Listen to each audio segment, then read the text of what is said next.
இப்போ ரீசெண்டா ஆந்த்ரோபிக்ல இருந்து ரிலீஸ் பண்ணப்பட்ட ஒரு ரிப்போர்ட்ல ஏஐயால எத்தனை ஜாப்ஸ்லாம் ரீப்ளேஸ் பண்ணப்பட்டிருக்கு, இனிமேல் எத்தனை ஜாப்ஸ்லாம் ரீப்ளேஸ் ஆகும் அப்படின்ற டீடைல்ஸ் அவங்க கொடுத்துருக்காங்க.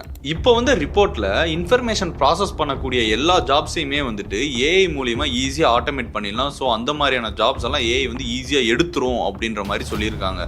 ஸோ அதில் ஃபர்ஸ்ட் இடத்துல வருது கம்ப்யூட்டர் ப்ரோக்ராமர் தான். அதுக்கு அடுத்ததுல இருந்து கஸ்டமர் சர்வீஸ் சப்போர்ட், அதுக்கப்புறம் மார்க்கெட் அனலிஸ்ட், அந்த மாதிரி சொல்லிட்டு ஒரு சில ஜாப்ஸும் இருக்கு. ஸோ இதை வச்சு பார்க்குறப்ப ஆந்த்ரோபிக் என்ன சொல்லியிருக்காங்கன்னா, இன்னும் 6 months ஆர் 2026 எண்டுக்குள்ள most of the jobs AI replace பண்ணிடும் ஆர் ஏஐ அதை ஆட்டோமேட் பண்ணிடும்.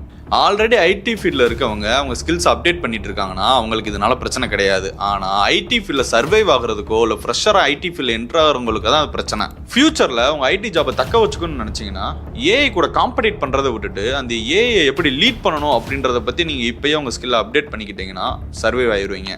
இல்லைனா ரொம்பவே கஷ்டம் தாங்க. இந்த வீடியோவை உங்கள் ஐடியில் ஒர்க் பண்ணுற ஃப்ரெண்ட்ஸுக்கு ஷேர் பண்ணி அவர் கிளாட் ஏஐ யூஸ் பண்ணுறாரா இல்லையான்றதை பற்றி தெரிஞ்சுக்கோங்க.